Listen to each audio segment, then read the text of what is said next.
Thank you. I'm going to try and awkwardly juggle a microphone, a clicker, and a page of notes, which I hoped not to need, but I found that last presentation so interesting that instead of sitting and looking over my notes, I listened. And I just wanted to echo what Ian said about this being an amazing and just incredibly cool format. And most of the speak engagements I do are with rooms full of people who are scrolling their LinkedIn feed, and if they're asking questions, it's to make themselves sound clever, not because they genuinely want to understand something. I think your questions are much better, much harder to answer. So I'm feeling more nervous than perhaps I would otherwise.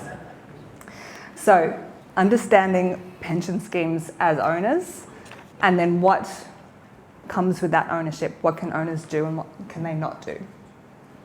And so what I'm sure you understand very well by now, and you don't need my very crude emoji flowchart necessarily to understand, is that your pension pot is not sitting there in cash, it's invested.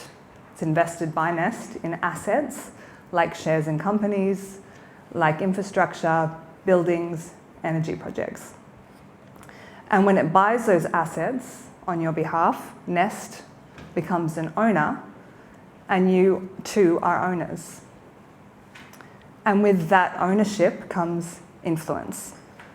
Now, Nest exercises your ownership rights on your behalf. And what I'm going to talk about today is what comes with that influence. What can Nest or any other pension fund, for that matter, do as an owner, and what can't they do? So let's start with the negative. Start with what ownership does not mean in this context. It doesn't mean running companies day to day. It doesn't mean calling them up in the morning and saying to the general manager, this is what I want you to do with the company today. That's not what we're talking about. But what owners can do broadly is set company expectations or set their expectations for the company. They can ask questions of the company, and when they're doing so, they're taking a long-term perspective. So they're thinking about the future, and they're thinking about a broader set of issues than perhaps that company is thinking about. So I'm going to unpack each of these.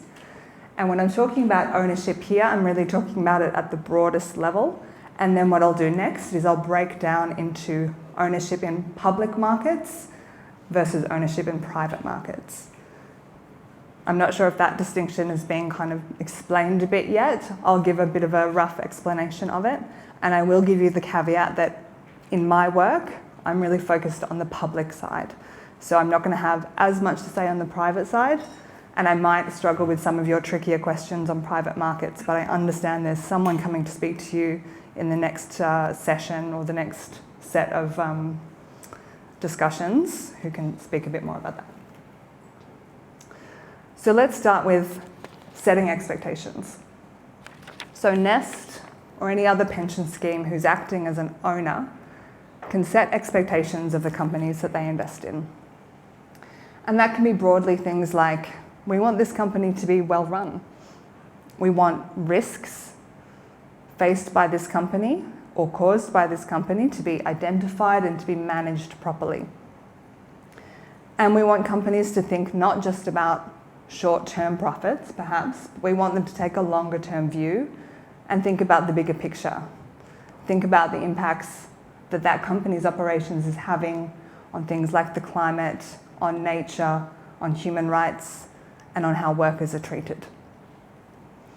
And these expectations, depending on what kind of ownership we're talking about, can be written down and communicated to a company in a policy document or even in a contract.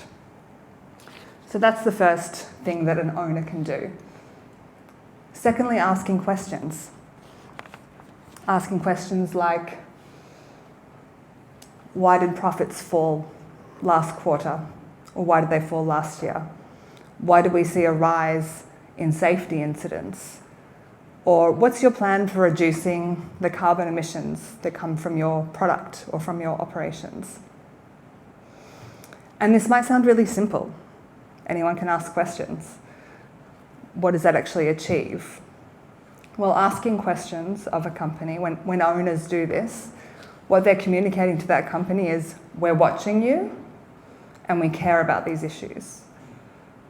And secondly, the answers to those questions, what is answered and how they're answered, gives an owner important information.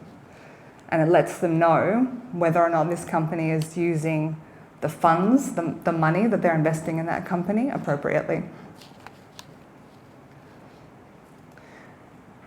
And thirdly, owners take a long-term view.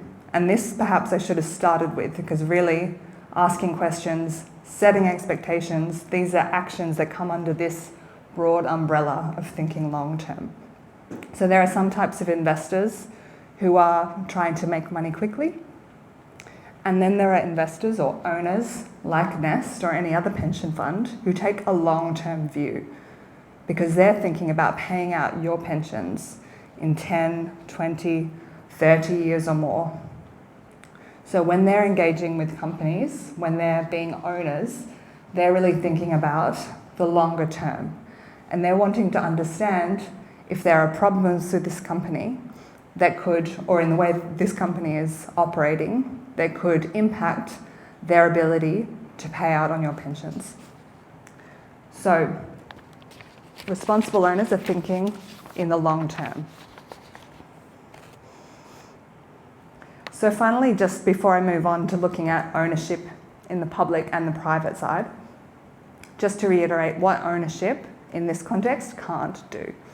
So we're not talking about forcing change at companies or micromanaging them. We're not talking about controlling every company decision. And finally, what we can't do as owners is replace the role of governments. So laws and policies that can dictate what companies can and can't do are super critical. And the role of an active owner is to not step in and be a government. So I'm going to talk now about what ownership looks like on the public side and on the private side. And the public side is where I'm working. So I'll probably have more to say here. I may well ramble. I understand I'll be red carded if I say anything too wonky. But what does ownership look like in the context of public markets? So maybe this has already been explained, but once again, a public company is a company whose shares are being traded on a stock exchange. And these are often big household names, Shell, BP, Google, public companies. And they're public because anyone can go and buy a share in a company, in a public company. What that means when we're talking about ownership is there are a lot of owners. A public company has a huge number of shareholders, of owners. Just as an example, BP has about 16 billion shares. So when you have a lot of owners, your influence is diluted, and how you exert that influence looks a bit different to on the private side. So on the public side, an annual general meeting, an AGM, which is what you're looking at here. This is Shell's AGM in 2023. That's a really important place for owners to directly exert their influence and send a message to their companies. So an AGM for a public company happens every year, and it's a bit like an election. If you think about governments having elections, AGMs are like an election for a company. And every year, it's an opportunity for owners to get to have a say on things like who are the directors of the company, who's running this company. You can elect them as an owner, vote in favour of or against them. You can vote on pay packets. So how much money are these directors earning, or how much money are the senior executives at this company earning? And you can vote on really important company decisions and policies. So things like, is this company going to buy another company? Are they going to change their name? Or perhaps you can vote on their climate transition plan. So these are the kinds of decisions that, as owners in a public company, you get a say on. And Nest, on your behalf, or any other pension fund, casts their votes at an AGM. Another important thing that an owner can do at an AGM is file what's called a shareholder resolution. And this is when, as an owner, if you have something that you want a company to do, you file a resolution saying what you want the company to do, and it goes on the ballot and is voted on by all of the other shareholders. And this is a really important and powerful tool. Even if it doesn't pass with the majority of votes, it sends a strong message to a company about what its shareholders think of a certain issue.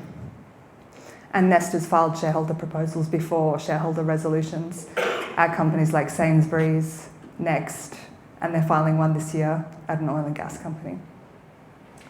So that's on the voting side. That's what owners of public companies can do at an AGM. They can vote on important issues, and then there's also something called engagement. And at its simplest, engagement means talking to companies. It means a sort of ongoing, structured dialogue with companies about the issues that you, as owners, care about. And so there is engagement on topics like human rights in the value chain, carbon emissions, nature, workers' rights, governance, so the quality of the decision making at that company. These are all issues that active owners will engage with companies on. And you might think, okay, having a conversation with the company, does that have any impact? Well, it depends on what kind of conversation you're having and how you're moving through the stages of that conversation. So good engagements usually start with a conversation, and if you're not getting anywhere with the company, you move up the ladder and you say, well, now I'm going to club together with a big group of shareholders and we're all going to come to you with the same set of concerns and see what you have to say. And if we don't feel like we're being listened to, then we're going to write a public letter so that everyone can see the concerns we have and how you're not dealing with them.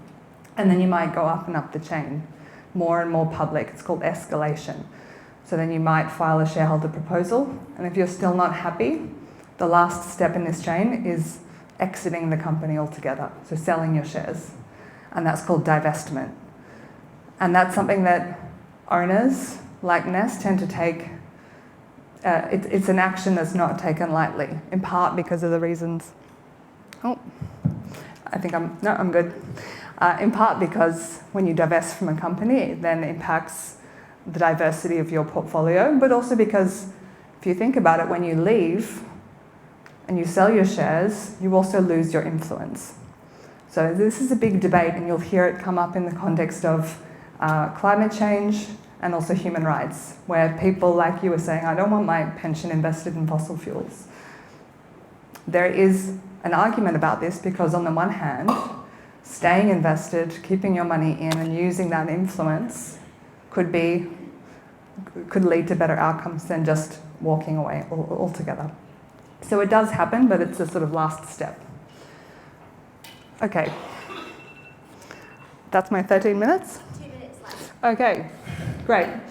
So I thought I might waffle on the public side, and I did. Private markets. So private markets look quite different. Obviously, we're talking about private companies, not companies on stock exchanges, but companies that are privately owned.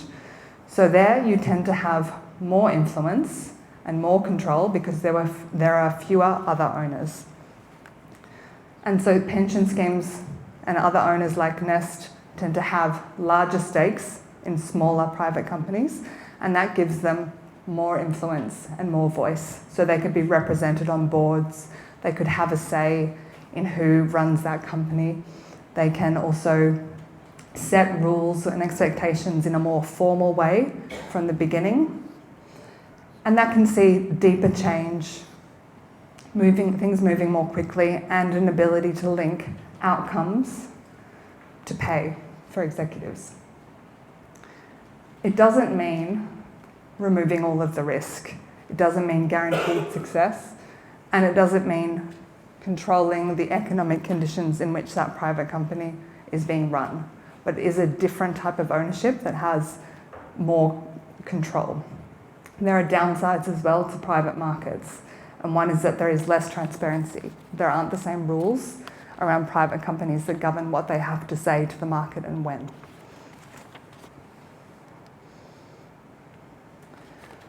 So the most important thing to think about when trying to understand what ownership is in this context is we're talking about influence, not control.